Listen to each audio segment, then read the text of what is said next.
Hi everybody, Dr. Carl here, and I wanted to show you one of my favorite tools for graphing. It's called Fooplot, like it says, Fooplot, fooplot.com. If you just type that in, you'll be taken to this page. It may even have the American Public University ad up top for you, since that's one of the places I log into most often. That's what they've given me as an ad. It's an excellent grapher across the board. It's able to graph functions. It always pops up with the basic function x squared. You can modify that pretty easily. Of course, here's x to the third power. You can add other functions. It just says add, and now we have both x squared and x to the third. We can change the color on one of them. Let's make this red, and we can make the other one blue. How about that? So you can alter, you can alter the graphs. There we go. And change their colors. If you hover over the graph itself, you'll notice there's some controls here. We can zoom in, we can zoom back out. This is the standard control, the four-way direction, which means we can move things around a little bit. And as we zoom in and out, that's kind of nice. There's also a box zoom if you want to find a particular region and zoom in on that. We have the ability to trace along a graph. By clicking here, it gives you a point on the graph which is close to what you've clicked, and it gives the exact values, the closest x value to what you've clicked, and the y value that goes with it. Similarly, we can find points of intersection for two graphs, and that's a matter of clicking close to the point, as close as you can get, and you'll notice even though I'm a little off, it's still giving me 1, 1. If I zoom out, because that's the point of intersection, if I zoom out and move, it's giving me this other point, 0, 0. I kind of wanted to move that up so you could see it as another point of intersection. If I'm closer to this point of intersection, it gives me that point. If I'm closer to this point of intersection, it gives me that one. So it's a handy tool for finding some of these things also. More than that, though, in addition to functions, you're able to graph other things. In particular, we can graph polar functions. Let's add one of those. Now, this is the function theta over 2, and I've sort of changed my original proportions here, so I'm back out to where we were. This is just going from 0 to 2 pi. We can adjust the values of theta. You'll notice it just types in the word theta, and that works fine. This is running, like I said, from 0 to 2 pi, but we could go a little further to, say, 3 pi, and it handles pi as just the word pi, and we can go to 4 pi. We can also go back in the other direction. We don't have to stop at 0. We can go backwards to, say, minus pi, or minus 3 pi, right? And it'll take whatever values we give it. It uses a step size of 0.01 initially, which is usually good for anything. If you are going a great distance, you may want to take slightly larger steps so it doesn't take as long to graph. However, that hasn't been an issue with the speed of computers and the internet nowadays. What you have to remember is that this program first was made back in the 1990s when computers and the internet were both considerably slower. So step size isn't such a big deal, but we can deal with other functions. For instance, we could look at the sine of, say, 3 theta. 3 theta, and we should put parentheses around what we're putting into the sine function, just like we want to when we make a regular graph. Let me zoom in a little on that and shift it over a bit so we can see what we're doing a little better. Now, we can't really trace on polar or parametric graphs the way we could on regular graphs. But you'll notice this is going from minus 3 pi to 4 pi, but actually for 3 theta, you can just get away with going from 0 to 4 pi, or 0 to 2 pi even. What's actually interesting is you can get away with 0 to pi. Or if you were to say 0 to, say, pi over 2, right? Then we get only half the graph. pi over 3. We can play around and find out where maybe we would start and stop a particular leaf on this rose. But if we go 0 to pi, we actually get 3 petals. If we go further, 0 to 2 pi, it's still the same graph. In fact, if we go from pi to 2 pi, we get the same graph. 0 to pi and then pi to 2 pi, we've traced this particular graph out twice. So you can play around with the limits on theta and figure out exactly what you're looking for on a particular polar graph, which is kind of nice. In addition to polar graphs, you could actually also do more than one polar graph. So we'll add another polar graph here, and in this case we'll just say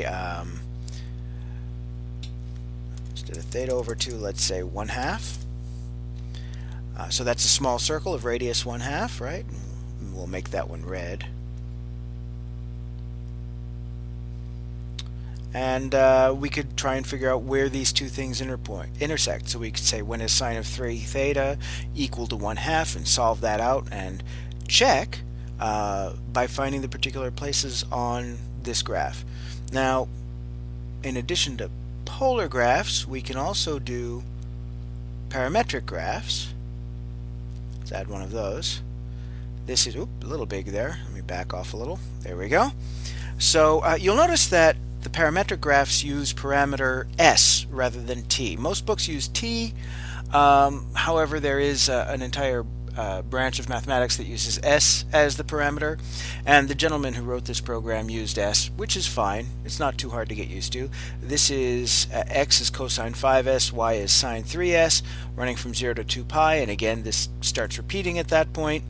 But you could do all sorts of wonderful things. There's a nice graph. Let's see, if we just let x be s and let y be 1 divided by 1 plus s squared, and I wanted that whole thing in the denominator, so you need to put it in parentheses. Then, and when you hit enter, well, now this starts at 0 and goes to 2 pi, but you'll notice x is s, so we're starting at x equals 0. We're starting at this point up here. I kind of want to back that up a little bit. Let's back up to -1 to 2 pi. And that gives me a little more. You see the x is starting at -1. Let's take it -2 minus, let's try -6, because 2 pi is about 6. This is a particular curve. It's called the Witch of Maria Agnesi. It's similar in appearance to the bell curve, but it isn't really the bell curve. It's an interesting curve in its own right, parametric equation. It actually, if you zoom out some, you'll notice that the way we have it, it's sort of ending at -6 and positive 2 pi, which is close to 6. It actually goes on for quite a while, though. It can go on to infinity. We can't really graph that, but that's okay. We've got a good idea of the shape and what's happening with it. Move it down a little so we can see more of it. There we go. One of the other nice things you can do with this is you can actually, along with graphing more than one parametric equation, you can add individual points to a graph. Graphing points is kind of nice when you want to, perhaps do something statistical, or if you want to highlight a particular point. Now, the points that are graphed initially, it just gives you these 5 points, and let me zoom out a little bit so we can see them. They're spread out here nicely. Not a big deal. They're just not the points I had in mind.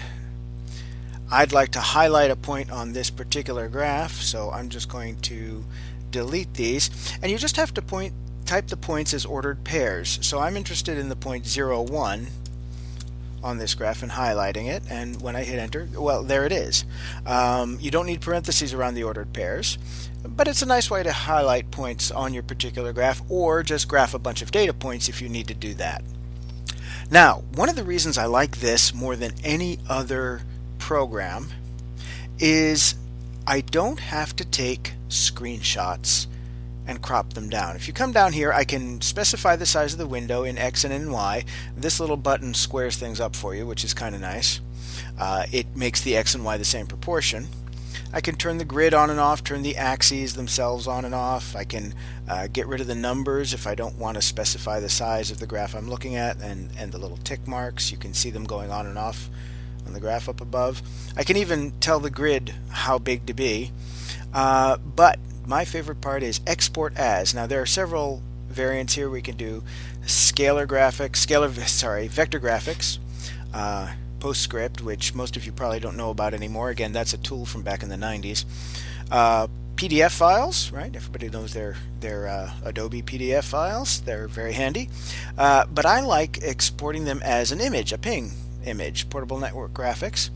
And if you click download, it will download the image. And what's really nice about this is that it is just the image of the graph.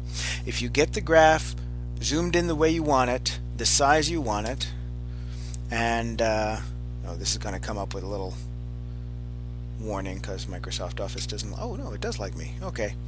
Oh, nope, there's the warning. Okay. But it gives you an image, a PNG file, that you can then save and upload to your folders and put into a forum post or anything you like. So that's the tool I wanted to show you. Very handy, very useful, very user-friendly.